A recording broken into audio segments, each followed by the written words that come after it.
latest episode of that SEC podcast. I'm your host, Michael Brenton. Go by SEC Mike on them Twitter streets. And there he is, everybody's favorite all-time cousin Shane. What's up, buddy? Hey, buddy, what's going on? Oh, it's always a good show, Shane, when we don't have to sing or dance or wear makeup. But Mike, honestly, we probably should pour one out for them Longhorns. Another one bites the dust. Another one's been kicked off college football playoff island, man. And the Oklahoma is just hanging on, ain't they? They're going to hang on all the way. Oh, kicking dirt on old Texas. I'm not there with you just yet, buddy, because a lot of chaos could still be coming. But, man, I think this is, to date, I think it's been the best weekend. We say it all the time, but I think it's been the best weekend of SEC football to date. Oh, brother. I mean, I didn't think I would enjoy a Texas A&M South Carolina game, right? I didn't think that was going to happen, but we were all absolutely glued to that thing, man. It was wonderful. Well, I mean, unless you're a Gamecock fan. And then the segue to the great games on the second round. Third was a little less, you know what I'm saying? But it still was exciting, man. A lot of action, a lot of college football action, which we're going to get into. And before we get going, don't forget, hit that thumbs up. Really does help us out. Thank you so much. And it's free. Doesn't cost a dime. Yeah. You know what else doesn't cost a dime, Shane? What's that, my friend? Praising them. Oh, wait, real quick. Yeah. Shane falling apart again. God. He swung the hell. I'm not much better. But Steven, shout out Steven. He grew the lead in the weekly pick'ems. The cousins, shout out cousin Jordan, tied Steven. So the cousins are just one behind Steven. I got 6, so I fell behind everybody. So I'm 3 behind Steven, 2 behind the cousins. Yeah. And there's Shade in the caboose with yet again the lowest week. He's 7 back from old Steven. Are you going to catch up in the last couple weeks here? No, doesn't look like it, Mike. And, and I was looking at cousin Jordan's pick. I was like, oh, I'm so glad we had him on this week because I thought he was way off. But no, that was me. Sorry, Jordan, but hey, again, you beat us, so nothing to apologize about. I was like, damn, I can't believe he picked Texas. That's what I said. And then now I'm looking like, golly, if he didn't pick Texas, he would have had a perfect week. Right. Well, hey, I was going to say this, Shane. One thing you don't have to apologize for. Yeah. And that would be praising them Oklahoma Sooners. How about it, Shay? They've reinserted themselves into the playoff mix here with a 23-21 win in Tuscaloosa, Shane. What a masterclass of coaching by Brent Venables. We had his ass fired about 2 months ago. Just elite performance. And hell, if you just look at the statistics, you say, what the hell? Alabama outgained Oklahoma 406 to 212. But that's why you shouldn't look at yardage, Shane, because that don't tell you everything you need to know. What tells you what you need to know is Oklahoma's defense whipping some ass here, Shane. Eli Bowen, 87-yard pick 6. That was huge. They sacked Ty Simpson 4 times, including a strip sack. Taylor Wine blocked field goal just before halftime. Again, in a 2-point game, every play critical, especially blocking a field goal. The 3 turnovers from Alabama resulted in 10 points for the Sooners. Oklahoma, 0 turnovers. And that's how you go into Alabama and get yourself a win and reinsert yourself into the college football playoff. Remember that old saying, defense wins championships? That's what this felt like, man. And you're right. Yes, they gave up a lot of yards, but they made key turnovers. And honestly, man, it just felt like that I had to look up Sooner Magic. I said, listen, what is this? Okay, we all joke about it. I've seen the T-shirts, right? What exactly is this voodoo that is going on over there in Norman, Oklahoma? And somehow, brother, some way, honestly, I felt like Alabama was going to win this game until they didn't, brother. And every time they got a little positive momentum, they'd find a turnover or some way to keep this crowd out of it. So absolutely tremendous game. I feel like up to this date, since I've seen Oklahoma, since I've seen Brent Venables over here in the SEC, this is the best game I've seen up to date. It wasn't pretty on offense, but it was old school football, man. It was physical football. It was I'm gonna beat the shit out of you up front. I'm not gonna allow you to run the football. And this is exactly what we signed up for when Texas and Oklahoma decided to join this league. Nick Saban, everybody there, man. Arch, I knew it was over as soon as I saw Peyton Manning. Oh wait, shit, we're talking about another game. Yeah. Sorry, we'll get to that one here in a second. But there's a Peyton Manning curse going around, and I feel like Texas just found that one. He was tuned into the Alabama game, is what it was. So he cursed Bama, I guess, with that. But I mean, just again, a hell of a performance. Oklahoma, again, they only scored one offensive touchdown. Yeah. But that's all it took, man, because when you got this kind of defense, again, shout out Brent Venables, and something that I noticed on rewatch this morning, Shane, Alabama, they must not coach up at running backs to pass block, because seemingly every time Ty Simpson was getting hit or making a critical interception, it was because running back completely got blown up on a pass block. So, again, I'm sure, that is something Oklahoma, it's not a coincidence, Shane, that there was 6 huge plays, and 6 times Brent Venables schemed it up to where Alabama's running backs had to block someone. I 1,000%, I'm confident Brent Venables schemed that up. He must have seen a weakness in Alabama's pass protection, and again, that goes to the master class of coaching. And again, we've said a lot of good things about Ty Simpson. I'm not putting this on Ty Simpson because not that he had a great game, but the last 3 games, Shane, his lowest passer ratings in each game since the week 1 loss to Florida State. So he's starting to kind of come back down to earth, and I think we're seeing it. Again, I'm not putting the blame on Ty Simpson, and the games are, of course, Oklahoma, LSU, South Carolina. They struggled in all these games. So what is that telling me, Shane? That's telling me that if Ty Simpson struggles, Alabama struggles. Yeah. Because they cannot run the football to save their damn life. They're having to get trick plays and end arounds, and they got to bring in that big beast left tackle to put him in the backfield and throw them, use them. Now they're using them as decoys. I mean, they are using every damn trick in the book because they can't, even when Oklahoma's got 3 defensive linemen out there, they're terrified to go right at them because they don't have confidence in again, this is something Stephen Lasson, the smart one, he comes on here and says this is going to catch up to him eventually. He was looking at the college football playoff. It caught up to him here on Saturday. Does this concern you at all? Again, Alabama's not done. Yeah. If they go 10-2, they're a lock to get in. But are you concerned at all about the future of Alabama? I am, especially coming off that LSU game. And I feel like the recipe's out there now, right? And this isn't finding a running game's not something you just find in 2 weeks, right? Yeah, I'm not expecting the Iron Bowl to come together. So they're going to have to be not gimmicky. I don't think that's the word, but like you said, be creative, find ways to make passing plays, running plays, if you will. And that's exactly what they're going to have to do here. But yeah, what it reminds me a lot of is Ole Miss late last year, right?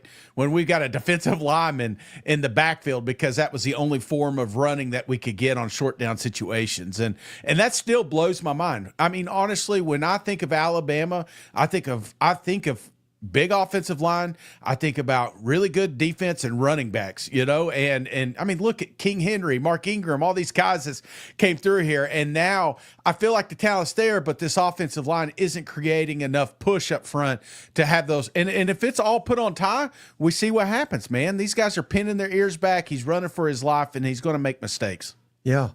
Now, how about Oklahoma? Buddy.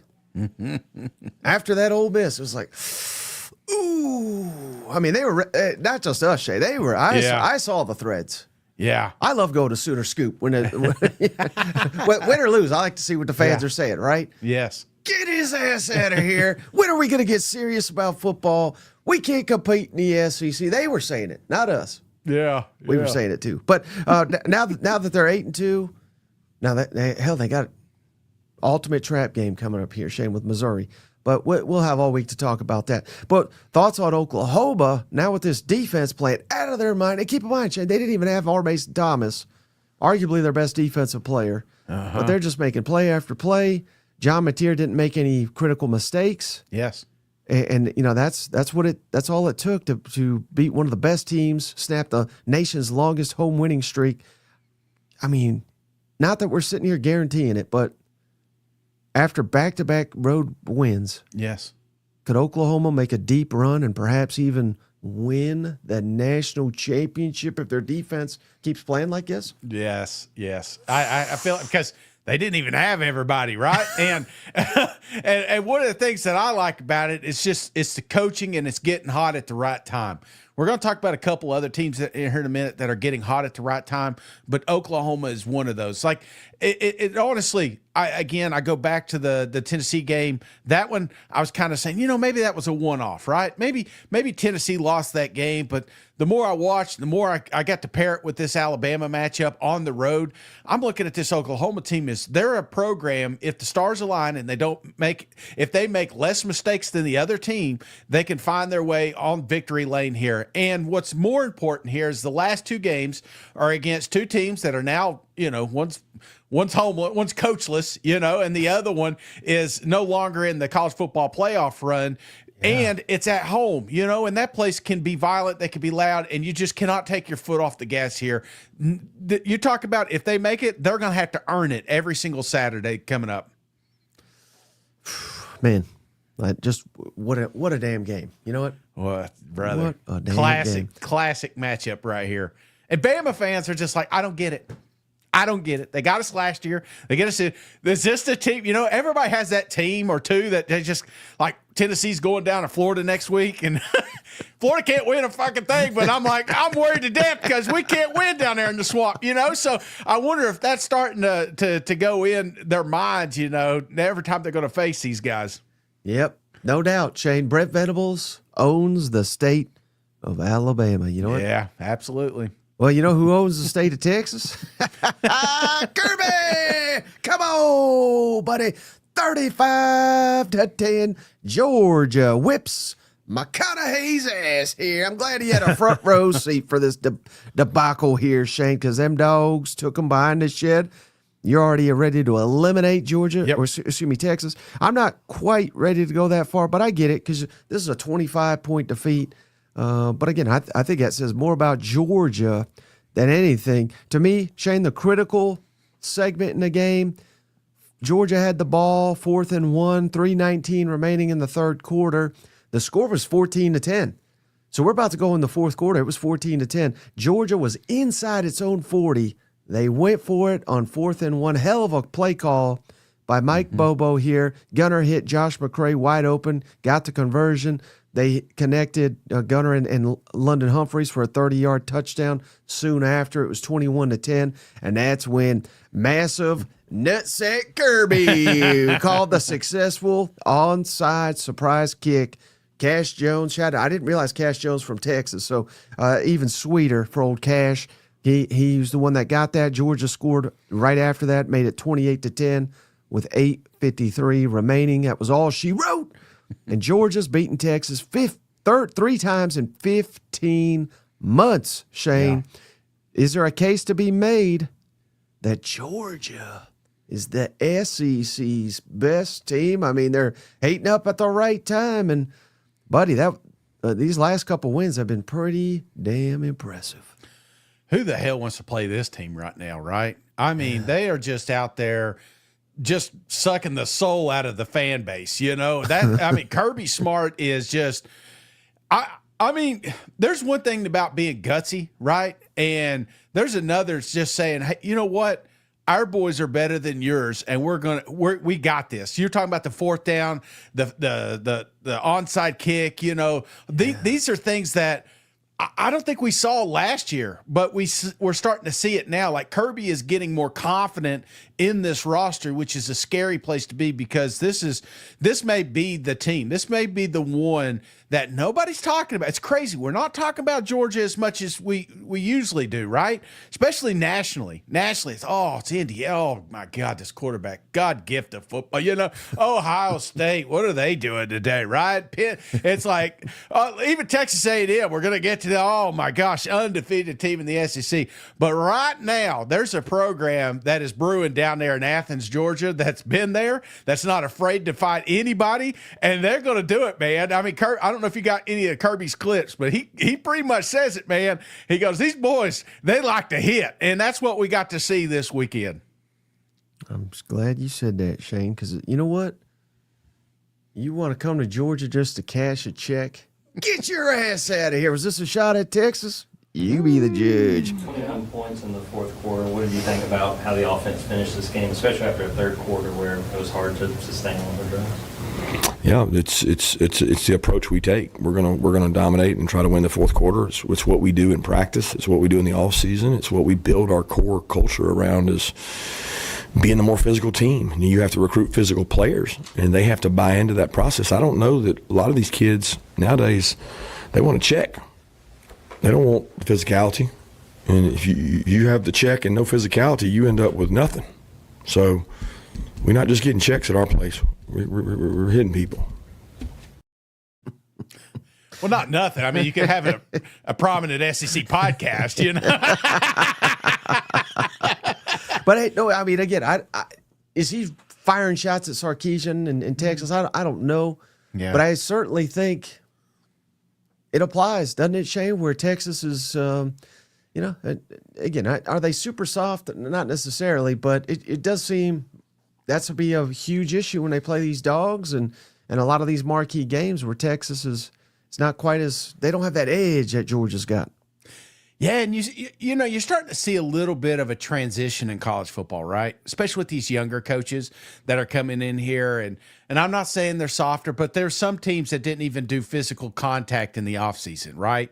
And then you've got others that said, hey, if you're hurt or you're injured, there's two different things, you know, and show exhibit ABC. These are guys that go out there and play hurt. So I feel like that's the kind of culture they've created that Kirby's created down there. And I feel like it resonates through that locker room because the way these players not only act, but the way that they play, they're just extremely physical. Their defense swarms. This is a defense that we kind of shit on at the start of the season that is now coming into form and becoming the Kirby smart defenses that we've recognized. A lot of pressure in the backfield, creating turnovers, just pure chaos. So that's the thing. I was always saying, if they could get they held Texas to what, 20 yards rushing?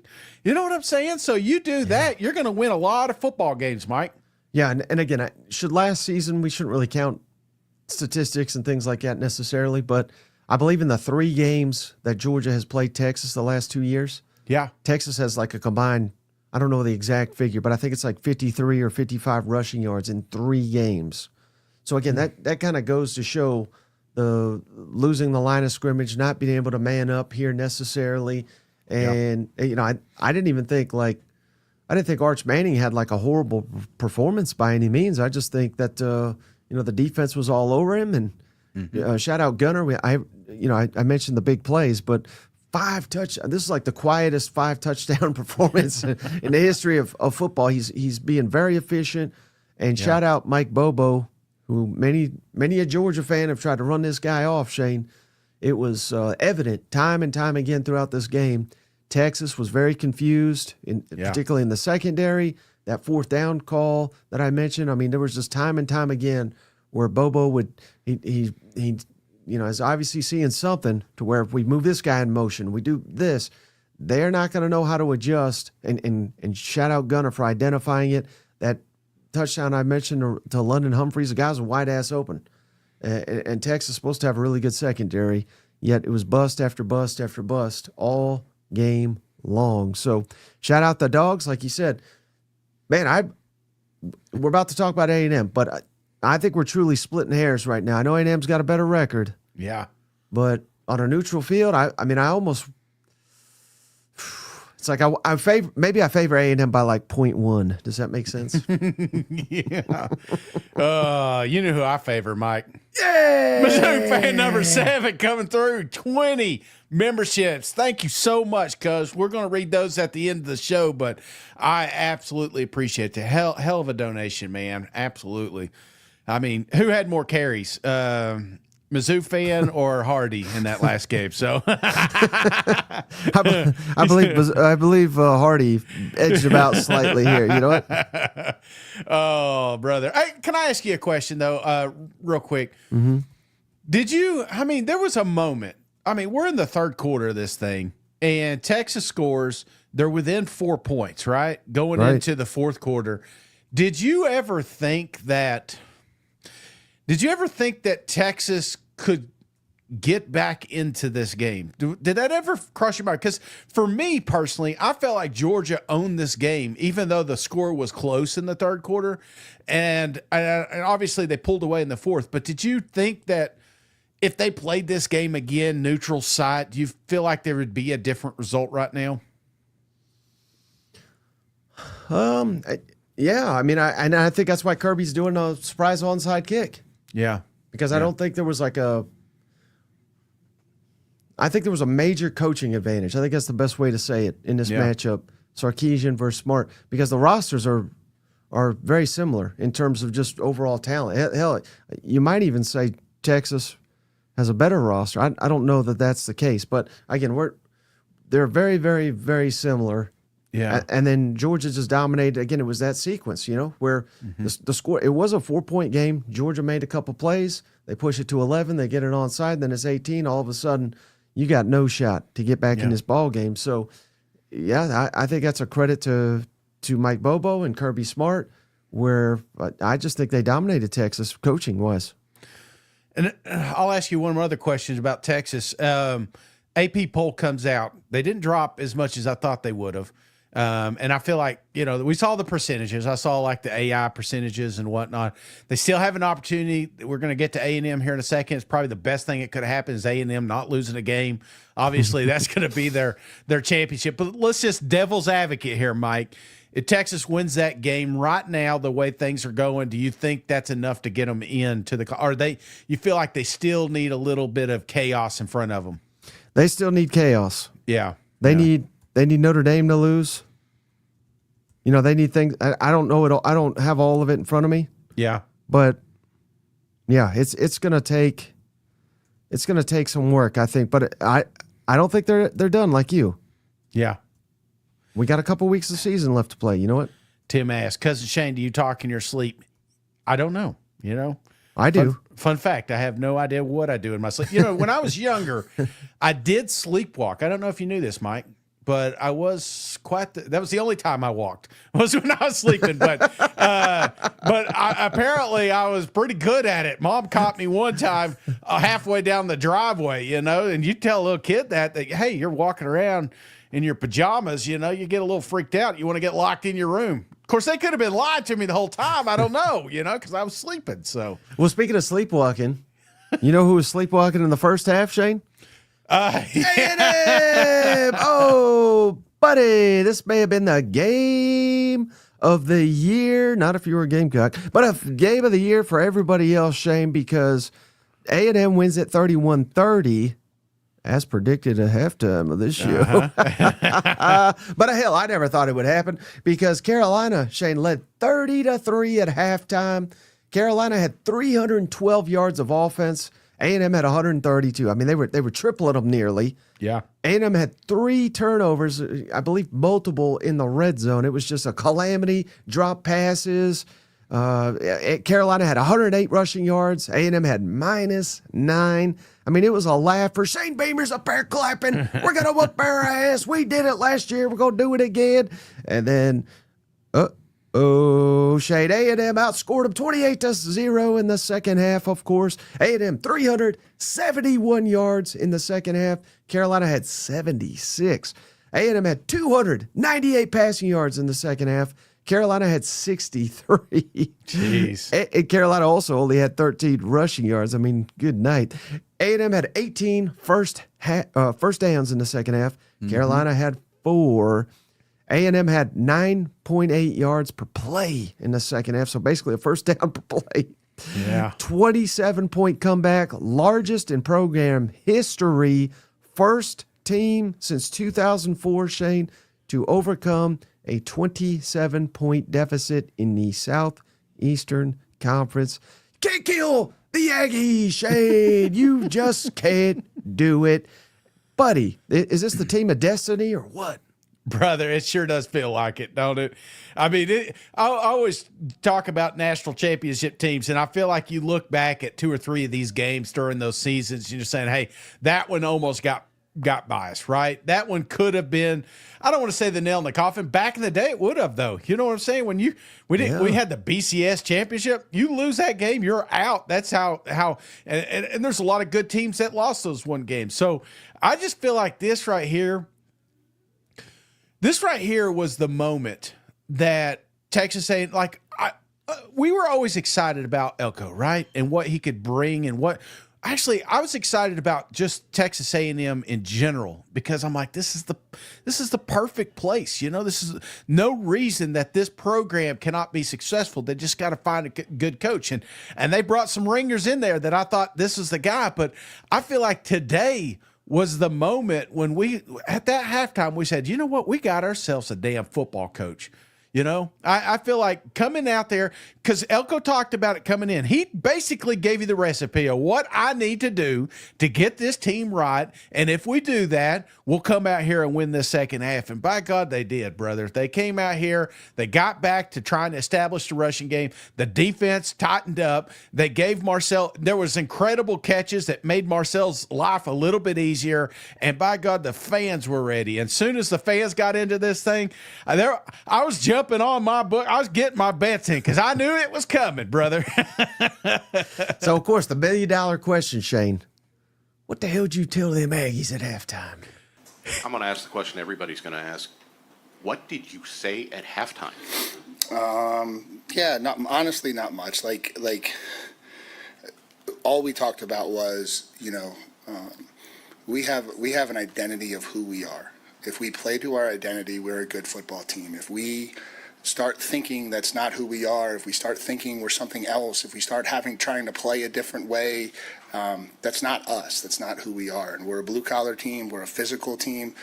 We're a team that has to control the line of scrimmage. We're a team that has to play with a lot of energy, and we just weren't doing any of those things in the first half. And I think the vibes were good. Given all things considered, the vibes were good. The kids believed we were going to come out and win that game in the second half, whether they really did or not. That was the energy in the locker room. And then obviously, we made some plays early in the second half to get the momentum going, to get the crowd going, and from that point it just kind of spiraled in our favor.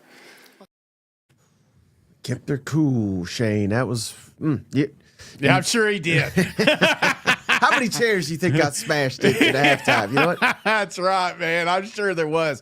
Now, obviously, Marcel, I feel like he's kind of the linchpin of this thing, right? If Marcel's completely dialed in, no reason Texas A&M can't. Because you look at this, man. I'm looking at the wide receivers, not the ones that are emerging. I'm talking Concepcion. We're talking about some of these guys that actually took that next step. They weren't even the A-listers, if you will. You look at the running game, obviously didn't get that going, but I have full confidence that Elko will get that thing rolling in next week. The offensive line looked great. The defense, oh my gosh, Hal just pinning his ears back. It's only natural that he ends this thing. But it was just, this is a full, this is the team, right? This is the team, and I'm. People are like, Shane, get off the bandwagon. I'm like, hell no, man. I'm riding this one, son. All right, so from the highs of highs, yes, to the lows of lows. Where do we go here for Carolina? I mean, they're done with Beamer. Now, I don't think they should be, but I get it. Shout out to I didn't even see this when I said that. Johnny Delgado, shout out. Y'all think Beamer's going to write 33-3 on this one? I mean, they are just out on his ass, which I get it. Yeah, and they should be, Mike, shouldn't they? This is the biggest upset in history. I'm seeing 1 in 260 something. So that's just how often this is happening. We're seeing videos of Coach, yelling at the fans, his fans, of course, going into the tunnel at halftime. These guys came out and just like totally got away from what was working the first half and almost became too conservative. And then when it's too late, they're trying to get back into it. And they even had an opportunity at the end of the game. And I'm scratching my head saying, and this is the play calling we're going to run with. So, yeah, there was some moments, but this falls back not on the players, man. Even though we're gonna criticize what Lenore Sellers did or didn't do, and we're gonna criticize what this running game did or didn't do, but at the end of the day, Mike, this is coaching. This is coaching letting this one get away from them. How about Elko's massive nuts sack? Shane, give us $10. Shout out Elko. A massive nut sack beats a shriveled gamecock any day. Kick 'em to the 12th man for sticking in their seats after half of witnessing history. What about this one from Shin? $20. The super chat is in memoriam to the 25-26 Texas Longhorn football program. Rest in peace. GoFundMe at hashtag we need a coach and hashtag we need an offense. All donations are appreciated and tax deductible. Sarah McLaughlin is our spokesperson. What if they beat A&M, though? I mean, it's still, if they don't make the playoffs, it's still bust, don't you think? But what if they make the playoffs? What if, I mean, this would be like 2025 icing on the cake. Something happened. I know we don't have the AP up right now, but there's still some games that could happen, right? There's some teams that can clearly get dropped out of that top 15 mix, if you will. And then if you beat a top 3, top 2 Texas A&M, I mean, it's going to be pretty damn tough for the committee to make you sit out while they let a Notre Dame in or an Iowa or something like that. And this is not a perfect example. Yeah. Hell, it may not even be a good example, Shane. But we need to only go back to last year. Yeah. When Ohio State was ready to run their damn coach out after he lost to Michigan. And then we all know what happened. They beat the shit out of everybody in the playoff. You know what I mean? So I don't think Texas has that in them. But they have the talent to compete with everybody that will make the college football playoff. So, take that for what it's worth. If they beat A&M in some fluke-ass game where they win by single digits, I don't think they're getting in. Yeah. What if they beat A&M by like 20? You got to put them in, don't you? Yeah. Yeah. I mean, that's the thing. It's got to be a pretty sizable win, I think. Kind of like a first half of a South Carolina game, Well, you know how the Cousins could win, Shane? How's that, my friend? By going to SeatGeek. Oh! Go check them out, Shane. College football. We've only got so many games left. Maybe you're a Carolina fan. You're like, to hell, I ain't going to no more games. Yeah. But maybe, you are not a Carolina fan. You are a fan of a winning program. You actually want to go see your team. You want to go. You're an A&M fan. You want to go down or to women's Austin. basketball. Whatever sport. They got you covered over at SeatGeek. So go check them out. And most importantly, don't forget the promo code SEC10 to get 10% off your full order. It's not just sports. It's concerts. It's comedy shows. It's all that. Yeah. They got you covered over at SeatGeek, SeatGeek.com, or just download the SeatGeek app. Same deal. SEC10 will work on the app, works on the website. Get you 10% off. We're just trying to save you some money. Helps the show. Help people helping people. We're like Coach Elko over here. You know what? That's right, man. Just got me some tickets myself. So I'll be at the Tennessee basketball game tomorrow. 10% promo code near Nile. Come on. Some lucky guest is like, wait, what's that seat number? I don't want to make. I'm gonna have to upgrade my seats. And the last thing on A&M, Shane. Yeah, I forgot. After the game, they made it official. Elko signed an extension, contract extension. Yep. Reportedly worth around $11 million. Going to make him a top 5 highest paid coach in the country. I know the A&M fans they'll give him that man whatever he wants right now. Yeah, right now. Yep. But did they overpay? I don't know. Top 5 coach? I mean, that's in the moment, right? That's everybody's firing their coaches and whatnot. Let's secure our guys. So I feel like that may be the case. Let's just hope it's not 2 years down the road. We're like, wait, how much did we guarantee this guy? I would have liked to see that after the playoff, But again, there's jobs open and there's all this. So I hear that it's a very lucrative bonus structure. So, and I like that because I feel like that's what coaches need to be a part of, right? Pay them if they're doing extremely well. And exactly, I mean, undefeated at this moment, no reason we can't pay our coach now. Right. Well, that was the perfect segue, Shane. Yeah. To them Ole Miss Rebels, Shane. Beating Florida in the Lane Kiffin Bowl 34-24. And what you know it, Shane? Only 2 teams in the Southeastern Conference have reached 10 wins, and Ole Miss would be the second after A&M. So Ole Miss, man, this was a wild game, Shane. Yep. Rebels jumped out to a 10-0 lead. Florida, they fought their ass off. They were winning at halftime 24-20. Of course, they got outscored in the second half 14-0. So, again, Ole Miss, comfortable win, relatively. Didn't cover the spread, just like I told you they wouldn't. Keewan Lacey, man, what a beast he is. 31 carries, 224 yards, 3 touchdowns. Trinidad, not his best performance, but hell, even we say not his best performance, he threw for 301 yards, 1 touchdown, 1 interception. He had a rough throw on a 4th and goal that really would have ended this one early. Again, we mentioned Lacey, 237 rushing yards Ole Miss had to Florida's 108. That was kind of the key to the football game.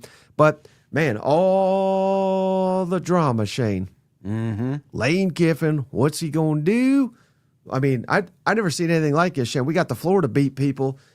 Beat writers, they're in the post game asking Kiffin questions about Florida too. I mean, I knew this was going to get wild and out of hand, but I never thought it would be quite this wild. And I heard, I don't know if you saw this, Shane. I don't know if the cousins saw this, but Theo Vaughn was down there. Yeah, thought he was a Vanderbilt fan, but well, I guess now he's an Ole Miss fan. And he was telling, again, he's a comedian. So take this with a huge grain of salt. He may have been trolling. I don't know. But he was telling people on the sideline, Kiffin's staying in Oxford. So, again, just add that to the intrigue here. But I guess in fairness to – let's not be rude. What did Kiffin say? In fairness to the players, let's discuss this game real quick. What do you think of Ole Miss dominating here? Yeah, I don't know about Theo Vaughn. I mean, he was just out to eat with Pavia. So I don't know if that is a credible source. But I will say that this game, the score doesn't reflect how close this was. I felt like, honestly, there was a moment the Florida Gators are going to win this thing. I feel like they kind of let this one get away from them a little bit. Obviously, there's some, one thing we've not talked about, absolute shit officiating this weekend. This was one of those games. I felt like there were some really bad calls both ways. I feel like there was a questionable interception pass interference. There was a touchdown that could have been. But anyway, man, that was highlighted as well. But more importantly, this one here, we talk about Heisman's, and I feel like we catch ourselves, looking at Heisman moments, and I think Lacey obviously had a Heisman moment in this one, but I do think Trinidad did as well. There was a couple plays, that 4th down where he kind of threw it to himself, if you will. He made a play. There was that touchdown. I think it was in the second quarter. That was just an absolute Superman touchdown throw. So this is a guy that when needed the big moment, he created that. And I don't know. I feel like at the end of the day, the Ole Miss defense was the side that really took that step up and kind of suffocated Florida there in the second half. Mm-hmm. So and then again in the post game, it was a lot of Florida talk. Yeah, he got Kiffin. Here's Kiffin. Our buddy Michael Katz asked him directly, or I believe the question is, do you plan to be here next year's Ole Miss head coach? Lane read the story from Ross Dellinger this week that he had that sit down with you, and there was a really striking quote there at the end where you talked about picturing yourself being at the elite blue bloods, but you sort of changed, and you didn't think it was necessarily a place like Ole Miss, but you've sort of changed your way of thinking, and that maybe this is the last chapter. There's a lot of talk about you for coaching searches right now. Do you anticipate being the head coach at Ole Miss next year? Yeah, I think the last chapter thing makes me feel like I'm like 80 years old, So I don't like being old, so I don't really like that part of the story that makes me feel like I'm on my last chapter. So I love what we're doing here. Today was awesome, and I don't talk about that stuff. And really, to even talk about it right now would be so disrespectful to our players and how well they played today. So, you know, we got a lot of things going here, doing really well, and I love it here. So We don't talk about that right now, Shane. But Ole Miss fans will let you know. He was tweeting like minutes before the game. Yeah. Florida governor was at the game. Yeah. Like he's tweeting about that. Oh, I don't talk about this, but he's trolling the fan base. Yeah. And then there was another again. This was like the whole press conference that someone asked him about the Blue Bud comments, and you know, you've turned Ole Miss into this great program. The fans supporting you. They're giving you whatever you want. Is this a Blue Blood now? And he said it was today. Yeah. And then he said, did you see it last week when they played the Citadel and it wasn't a sellout? Yeah. So I think he was. I mean, in fairness to him, I think he was joking. But when everybody's on damn pins and needles, and he said, "Well, last week we weren't a Blue Blood," you know what I mean? Like, yeah. he knows 1,000% what he's doing. He's milking this for what he's milking it for. Shane, is attention. Mm-hmm. And I think Ole Miss people are they're at their wits' end with this, but he controls the situation. Negative emotion is better than no emotion at all, you know? And I feel like, yes, Florida fans, I love the fact they traveled. A lot of Florida fans at this game here just to see our next coach, you know, going to the high school games. And I mean, they really all in on this thing.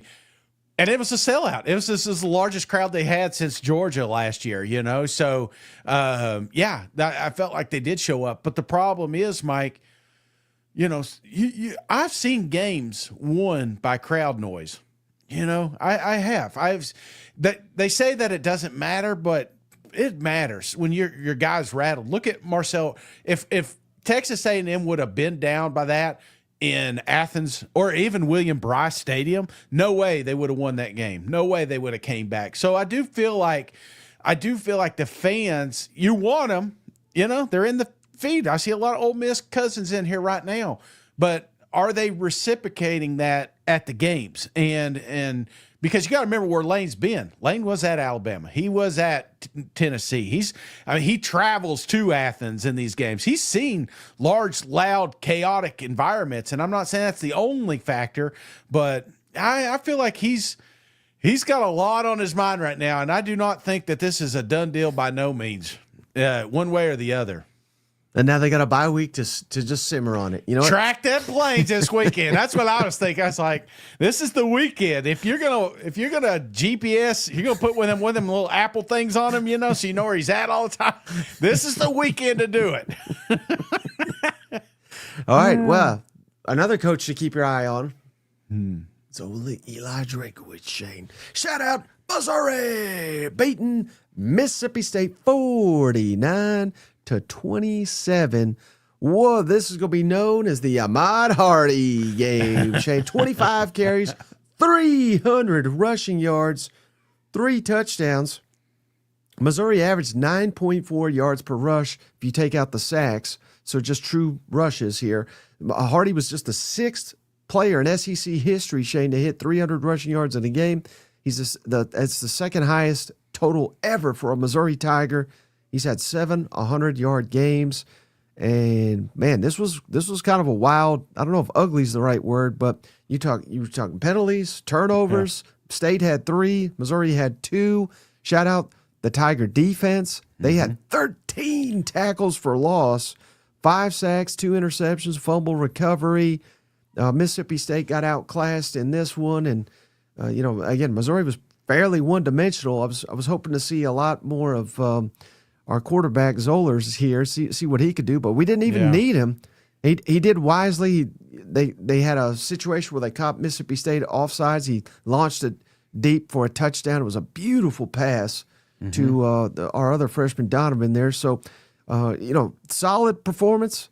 This is, sometimes we worry, Shay, we sit here and worry like, tough loss. How will a team respond? I truly never had that concern with this program. Yeah. Because of what Drink has built. These players were not going to give up.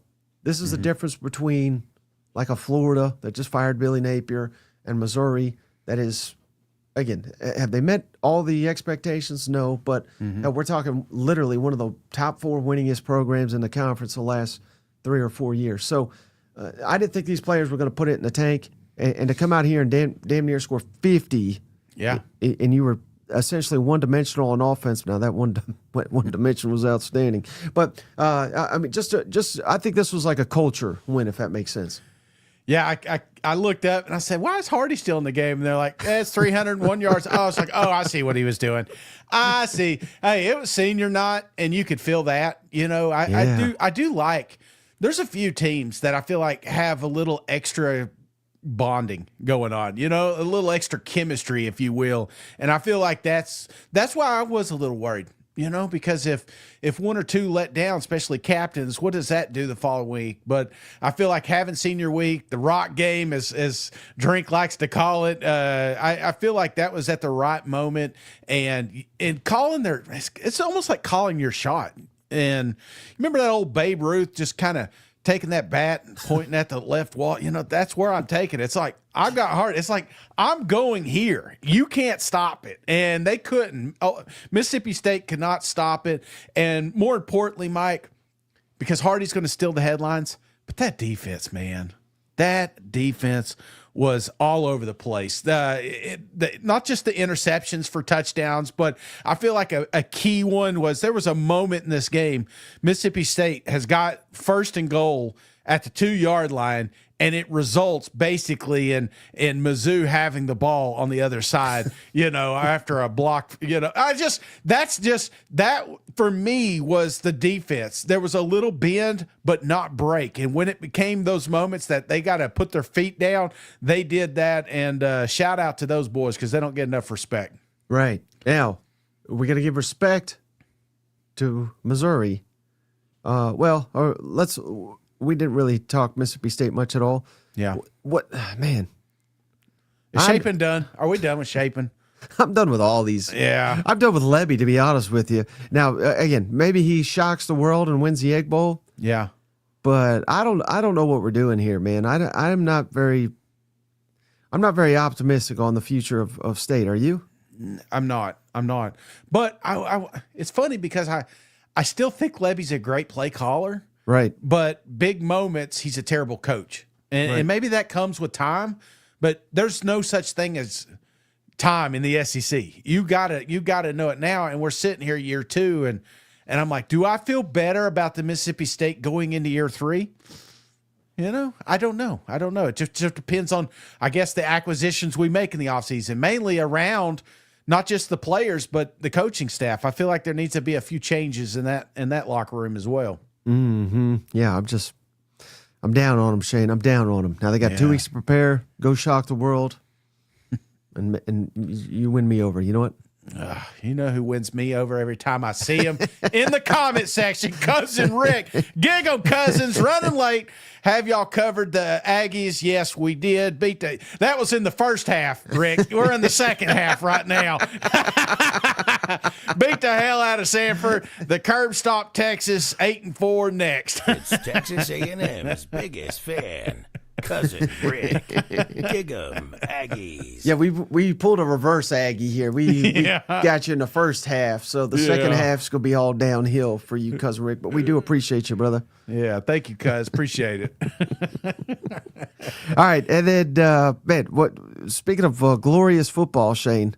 But before we move on, real yes, quick, sir. Coach did talk about. He kind of went Butch Jones talking about championships here. Bowl champions. A lot of things to still play for, but they do. I feel like this next week in particular is a game that they could absolutely. I mean, you talk about getting one, right? They can eliminate Oklahoma. Absolutely. And this is going to be a rivalry moving forward, whether these fan bases like to admit it or not. They're part of the big 3 that's coming up. So I do feel like, yeah, you may not be in the college football playoff, but by God, they got a lot to fight for next weekend. They better stop Hardy. That's all I better say. You can stop Hardy. They can own Missouri. You know what? It's going to be crazy. We're going to get to it tomorrow and Tuesday, but yeah, I feel like you talk about two animals. I mean, this is one of the best defensive fronts I've seen. One of the best running games I've ever seen. Yeah, it's going to be crazy. Now, good football, and then there's this. LSU, at least you won. You kept the golden boot by beating Arkansas 23-22. Man, do I feel bad for them hogs, Shane. They fall to 2-8, losing every damn game close. Arkansas actually jumped out. You would, if you didn't watch this game, you'd probably be stunned. Arkansas led this thing 14-0, and we both picked them. I was thinking, buddy, do I feel like a genius? I got this thing. Then LSU scored the next 16 points. They each scored one touchdown in the second half. This was an ugly, ugly game. Garrett Nussmeier did not play. Michael Van Buren, he had some decent moments, but nothing special, I didn't think, in this ball game. Taylon Green, buddy, threw a terrible pick right before halftime. That was a backbreaker. Arkansas got stuffed on the goal line on 4th and inches. Mm-hmm. And again, you lose by one. Shane, if you had told me that Arkansas had 3 turnovers and LSU had 0, I would have said, damn, I guess LSU won by 20, 30 points, right? Mm-hmm. No. I mean, again, just 2 turnovers. You probably win this damn game. Yeah, it's almost impossible to win a Southeastern Conference football game being -3 in the turnover margin, yet Arkansas had opportunities to do it. Buddy, this was a tough watch, and I put myself through the pain and sorrow, Shane, of a rewatch this morning. I guess I'm just a masochist over here, but man, this is it must be rough to be a Razorback. It always reminds me, Arkansas just – like those movies, those like kid movies you used to watch, and you're like, hey, you got to hold this. And they hand it to like the smallest kid, and it's like, whatever you do, don't drop it, and that little kid's just shaking like this, That's Arkansas. It's like, you got the lead, don't blow it. And there they go. Every single time it feels like it's like they're destined to just lose games. Like you said, not only they start out 14-0 run, right? But I feel like I've been praising this kid all year long, and I got to tell you, this may have been some of the worst passing I have seen from Arkansas this entire season. Those 2 interceptions alone, man, they were ugly. They were in the worst timing possible, and it just kind of stole some of that momentum, and it got a little bit of that crowd noise back into it. So Arkansas defense, man, only LSU can make Arkansas's defense look legit. They looked really good at times, and I do want to give a shout out to Van Buren, because I'm watching this game, and it's not a fun game. It's a hard watch, guys. All right.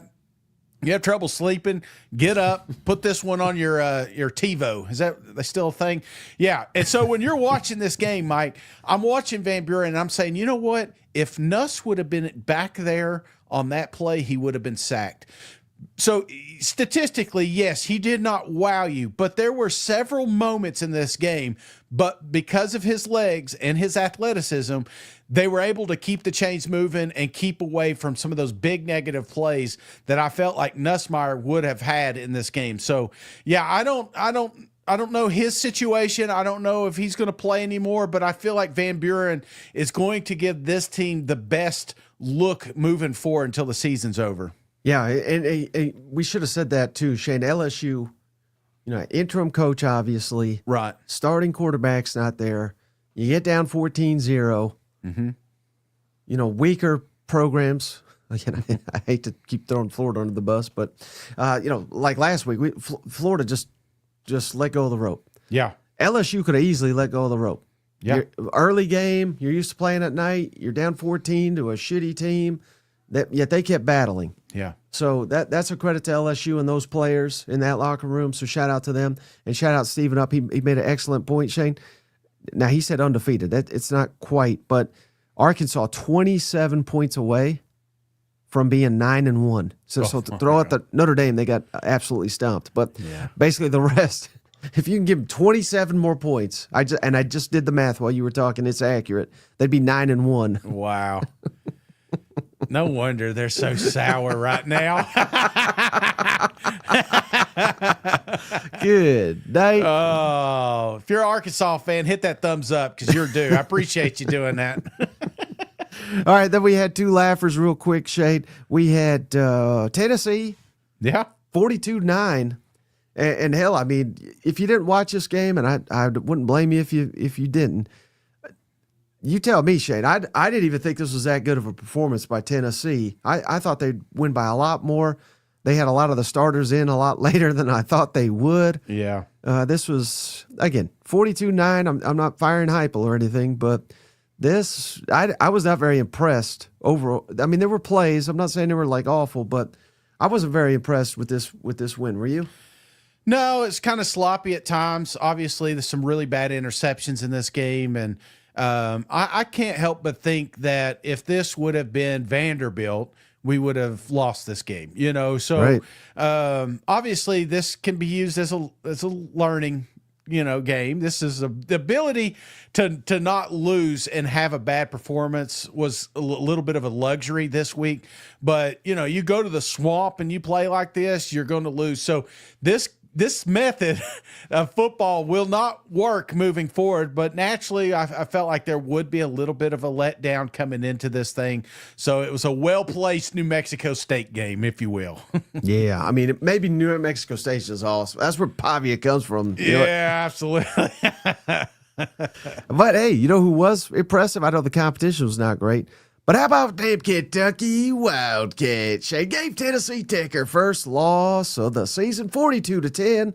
Man, these Wildcats, Shane, they're over the moon for Mark Yeah. Stoops. Give him a contract extension. We only had 2 punts in this football game. Dominating performance. Tennessee Tech didn't do much of anything on us. And I kind of kid, but you take care of business. Wasn't sloppy. There's probably points in time this season, Shane, where I said, you know what? If you would like, let's say after the Georgia game, Yeah. if you would have said, all right, let's fast forward, or hell, even the Tennessee game, let's fast forward to Tennessee Tech. Is there any shot that undefeated Tennessee Tech pulls the upset? I'd be like, there probably is. You know what? But no, Kentucky took care of business, did what they had to do, and hey, now they get Kentucky travels to Vanderbilt. Yeah. And the SEC shows are going to be there. So the game of the week in the SEC, Kentucky Vanderbilt. Who would have thought it? Yeah, not me. Not me. I felt like this was at best a 4-win team, at times a 3-win team. So I'm kind of surprised, honestly, by the production that we're seeing here. But there's 2 guys, man. This Cutter, this McDowell, these guys, this Kentucky. I did not imagine up to this point that this would be a well-balanced football team. Brother, they are hitting on all cylinders at the right time. Defense, obviously, I try not to pump them up too much because it is Tennessee Tech, but undefeated 10-0 Tennessee Tech. This was a big win because this is a game I think they would have lost week 3, week 4. This is a program that's starting to get right at the right time, and now you got a Vanderbilt game, you got a Louisville game that I can see a real scenario you win both. And you want to talk about comeback coach of the year? Dude, that'd be Coach Stoops if he's able to finish this season or the rest of the season without losing. Hey, shout out Dealing with Dylan. Shane calling his shots. Kentucky beating Vandy. Pavia ain't going to like that. No. Theo don't care because he's an Ole Miss, so. All right, Shane. Final thing we like to do here. Yeah. On the Sunday shows, week 13. Can't believe it's week 13 already. Opening lines. Uh-huh. And we're missing several because there's some FCS games. But not a great slate here. Western Kentucky at LSU. What do you think the opening line? Western Kentucky at LSU. LSU 17. 24. Coastal Carolina at South Carolina. What's the opening line? Beamer says they're playing better. They're playing fast. I still think. Before you answer, Yes. so he does a Sunday teleconference. Uh-huh. He legitimately said this, which, I mean, it is accurate. I'll give him credit. But he said, we had some recruits on campus. You can make the case A&M, Alabama, two best teams in the Southeastern Conference. We led them in the fourth quarter. He said, that's what I told the recruits. I was like, Damn. We're getting at the bottom. Yeah.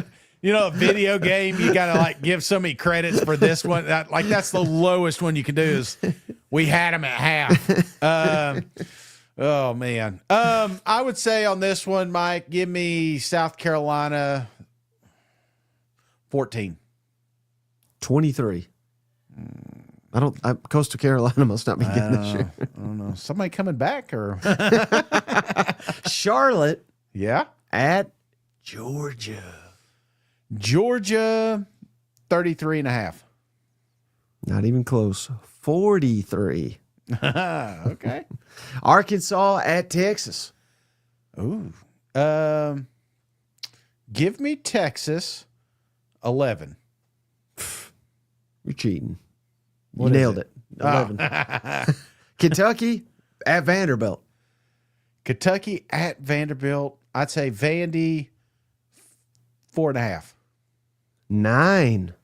No love for the big blue wall up there. You know what? No. There's Okay. A good bet. There's a good bet right there, Mike. Speaking of a good bet, how about Tennessee at Florida? Ooh, Tennessee 6.5. 2. Oh my God. A pick 'em. They're going to be sweating this one Damn out it. for a week. Oh, jeez. And then game of the week here. Mizzou at Oklahoma. What's the opening line? I'd say Oklahoma by 2. 10. Damn. That's too much, isn't it? Damn. Put that on your board. What if Bo Prabula comes back too? Yeah. Anybody I forgot to reference that. He was practicing. He was warming up with the team. Yeah. No brace, nothing. Yeah. So, and remember, he was on the injury report. He was listed as doubtful. I don't think he was ever going to play in this game, but if he's got no brace, nothing, he might be getting. Would you bring him back if he could play? I think you almost have to, right? Yeah. I mean, I've not seen enough from Zoller's had an opportunity and he's not done anything with it. So, Right. yeah. But then again, they did win pretty good. I mean, if it ain't broke, pun intended, don't. All right, let's go through the super chats. Shout out the legend. The The legend. legend, Cousin JR, has done it again. Thank you, JR. He gifted. Oh, you'll like this one, Shane. Sooners for life. Ooh. Welcome. Welcome. And then we got Steven Up, our buddy. Roll Tide. Boys showing up for them boys in Tuscaloosa. It's Steven Up. Roll Tide. Appreciate Thank you, you, cuz. Steven Up. Even in a loss, he's man enough to show, unlike so many others. He gifted Caleb Overzak. Caleb, welcome. Welcome. All day Trey's back, Shane. There he is. He gifted Stephen Moore, Stephen Lasson's cousin, if I'm not mistaken. Welcome, Stephen. And then we had Mizzou fan. Appreciate you, buddy. He gave us $10, Shane. When Drink leaves in 2 weeks for another school, who should Mizzou hire? They can match a $12 million. Man, that's pretty wild that Mizzou fans are already fine with. I don't know if he's fine with it, but you know, most like you look at the Ole Miss people, they're like, he ain't leaving. But I think we say the same guys, right? You'll say Summerall, I'll say Golish, but I'm trying to think here because Missouri's a unique school. yeah. Obviously, you can win big, but you got to get the right guy. Yeah. I think Missouri can attract. I think Missouri can attract a winning coach from a power conference. Yeah. It's not like Florida. It's not like Auburn or LSU. It's not a rebuild. It's made to order, Shane. Shit, they're building, you know? Right. So I don't know. I'd have to think. How about this? Yeah. I don't know if they'd want him. What about Lincoln Riley? I I mean, he's got fun offenses, and it would be kind of fun with the Oklahoma matchup now, you know? yeah, then it is a rivalry. You know what? But that's what I'm talking about. Like an established coach. Yeah. I think they get him. I don't think we got to go to these G5 ranks. Okay. I really don't. Okay. All right, man. Well, I say you just keep the guy you got, right? But the question is if he leaves, which he may very well leave. I'm still sticking with my Golish. I feel like just the attitude alone. Golish. Yeah, just the offense that he would have. Trust me, Mizzou fans would be ecstatic. Now, the key is the recruiting because, say what you want. They've been excellent at recruiting here. I'm watching Lacey, and I'm like, don't forget, Lacey was recruited to Mizzou. Could you imagine being able to hold on to him and have a extreme backfield? But yeah, I don't know. I feel like if you could keep him, that would be awesome. But if you can't, then I want to bring somebody in that's exciting, and I think that's what Golish offers anybody's offense. Now this will go a little bit counter to what I already said. Yeah. But one guy that I think would kill it there, and people are like, get mad when I bring this guy up. I think they're just ignorant. They don't know much about him. Yeah. His team's not that good this year. Quarterback got hurt, out for the season. But just ask Rusty, ask any of these people that really know these coaches. Yeah. They say future superstar, Fran Brown. He was at Georgia. Then he went to Syracuse last year and won 10 games. Yeah. Man, he's got some attitude too, Yeah, coached under Kirby. Bring that Kirby defense. Players love him. Great players coach. I think that'd be a home run for Missouri. Yeah. Man, he's such a smart ass too. I'd love it. I'm all in. All right, Mizzou fan, he gifted 20 shades, so I went through these. Josh Bruder, Ethan Watkins, Tyler Tubler, cool name, Gatorman, ATX, Garrett Mize, Ty Tiger, Restricted Airspace Podcast, Radio Man Stuff, Feral Hogman, Jay Grizz, Mark Walkins, Florite, hope I said that right, Zach Jackson, Jareth Maholden, Unrealistic Cliff Burton. I knew a Cliff Burton, but he was realistic. Kevin Lynch, Corey Hill, Chris Myers, Mike W., and George Mott. Welcome to the family. Courtesy Mizzou fan number 7. Hey, well, I missed this one. Russ. Yeah. Beamer, the inflatable tube man, shouldn't crow at half and bet against Marcel Reed. Ooh. I didn't say he's perfect. How about this one from Truffle Shuffle? Do teams like A&M and Georgia want the SEC championship game? Nope. Is the bye better than home game to build momentum? I think A&M wants it. I think they want that SEC championship. Yeah. You got to get it before Texas, Yeah. It's bad enough Texas made it to the game before you did, but you want to win it before they do. But I think, true serum, if you're asked the coaches, neither one of them would want it, right? I mean, there's nothing to gain other than a little money, right? Well, I should say a lot of money and maybe a little, viewership or something like that. But other than that, not necessarily. What if that's the difference between the top 4 seeds get a bye in the playoff? Yeah. This could be the difference between playing the first round and getting a bye. So, right, it's not a bye of, you have to play that week. But if you win it, you're guaranteed a bye in the playoff. What if I told you you could have a bye or a bye and play Georgia or no Georgia and get to play Indiana? Give me Indiana. But it wouldn't even be them. It would be like BYU or something stupid. Exactly. So, Token. A loss was a loss, but Ole Miss performance against Georgia's looking better and better. Not a terrible loss if you have one. That's true. Hell yeah. Little token. How about this? Alamo Monkey. I'm still not convinced I didn't die at halftime. Who's he a fan of? You think Carolina or A&M? Alamo Monkey, I would say A&M. Has to be A&M, yeah. Okay. And appreciate you. P5 gave us a $10 sticker. Thank you, cuz. Token, every show. Hotty toddy, he ain't leaving, Mike. Say it. He gone. He gone. Forrest, appreciate you. Legend has it, Hardy's still out there blowing the doors off state secondary. 300 yards, man. Jeez, that's a long ways. And then Lacey's right behind him. Isn't that wild? Yeah. No, Got I some get great, it. great running 500 backs. yards, and that's one of the things maybe we're not talking about near as much. It's always like a quarterback thing. And Lacey and Hardy, they're not going to win the Heisman. But I do think that 5, 7, 8 years from now, when we're watching these kids in the NFL, we're going to be like, oh, yeah, that's right. He did play for Mizzou. Oh, he did play at Ole Miss. I feel like these are like just freak athletes that sometimes we get a crop coming through here of just like unbelievable running backs, and this is a grouping right now we're seeing. Right. Shout out Carl Jukis, the most rabid fan base. Don't give a damn about the color blue because we bleed orange. Ooh, I wonder if he'll keep that energy all week. Yeah. Florida. Marty, call your shot now. How many SEC teams in the playoff?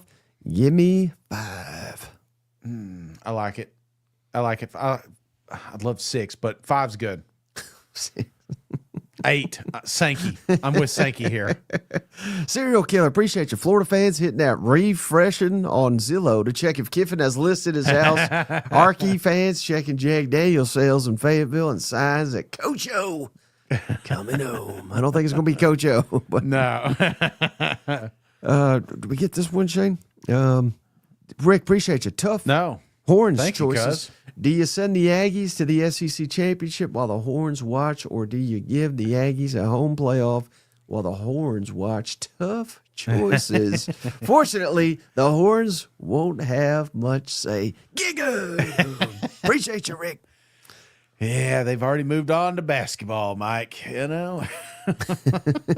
Oh, and then one thing, Shane, I've been delaying this Yes.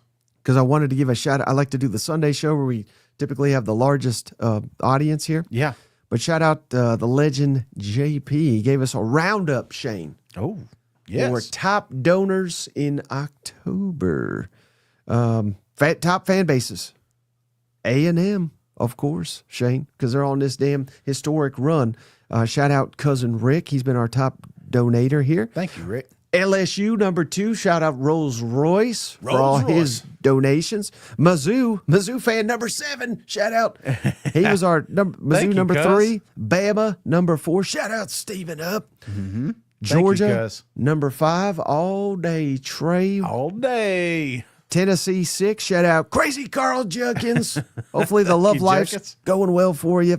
South Carolina number 7, Florida 8, Ole Miss 9, Oklahoma 10, Texas 11, Auburn 12, Mississippi State 13, Arkansas 14, 15, Kentucky 16, Vanderbilt. Man, maybe we got to stop showing Vanderbilt love. Yeah, You know what? I know, right?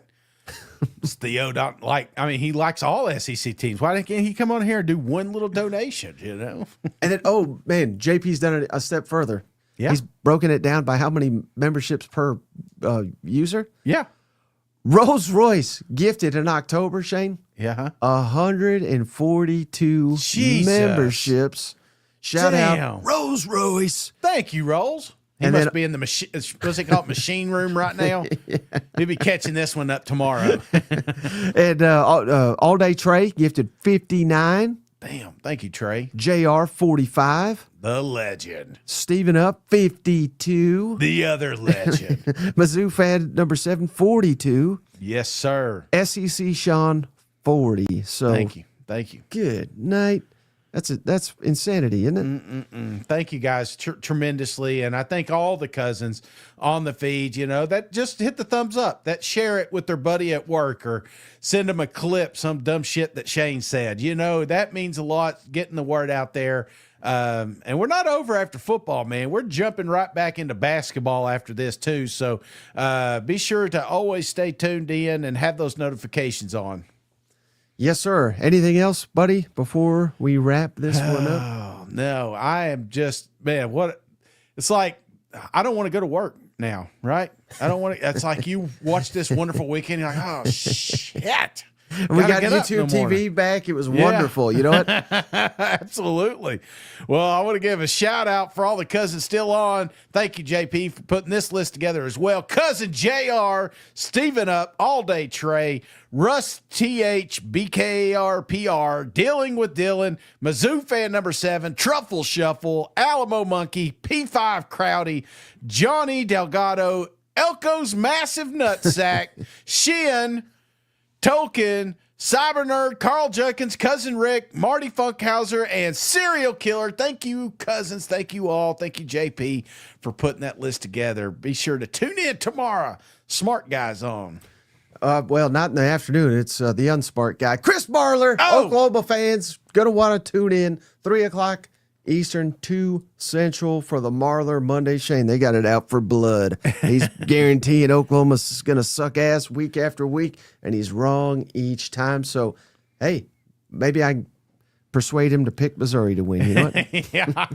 A&Ms are nervous because I'm on the bandwagon. All right, that's going to do it for this episode. We appreciate each and every one of you. We'll catch you on the next one. All right, see you guys. Go Vols. Hey, buddy, this beer's for you, Mike, and Cousin Shane. That SEC podcast loves the Pirate, and the Pirate loves that SEC podcast. Hail State.